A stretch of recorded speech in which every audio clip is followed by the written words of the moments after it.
Hi అండి అందరికీ. ఇప్పుడైతే మల్టీగ్రెయిన్ దోశ అయితే వేసుకుందామండి. చాలా హెల్దీ రెసిపీ అండి. ఇప్పుడైతే ముందుగా 2 కప్పులు బియ్యం వేసుకుందామండి.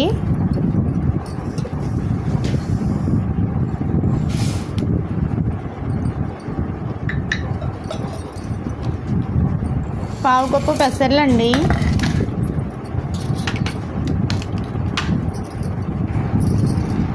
పావు కప్పు ఎర్రకందిపప్పు అండి, పావు కప్పు మినపగుళ్ళండి, పావు కప్పు రాగులండి, పావు కప్పు జొన్నలండి, పావు కప్పు శనగపప్పు అండి, ఒక పావు కప్పు అటుకులండి, 1 టేబుల్ స్పూన్ మెంతులండి.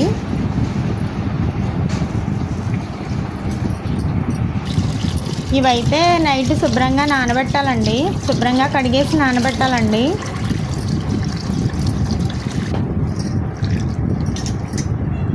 పొద్దున్న అయితే అండి మిక్సీ పట్టుకోవాలండి. దీన్ని మిక్సీ పట్టుకున్నాక ఒక 2 గంటల తర్వాత వేసుకోవాలండి. దోశలు అయితే బాగా వస్తాయండి.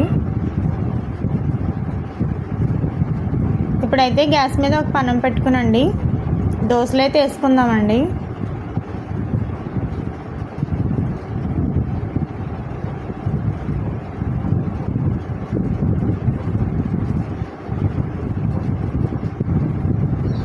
దోశ అయితే అయిపోయిందండి. చాలా హెల్దీ అండి. ఇందులో కావాల్సిన పోషకాలన్నీ ఇందులో ఉన్నాయండి.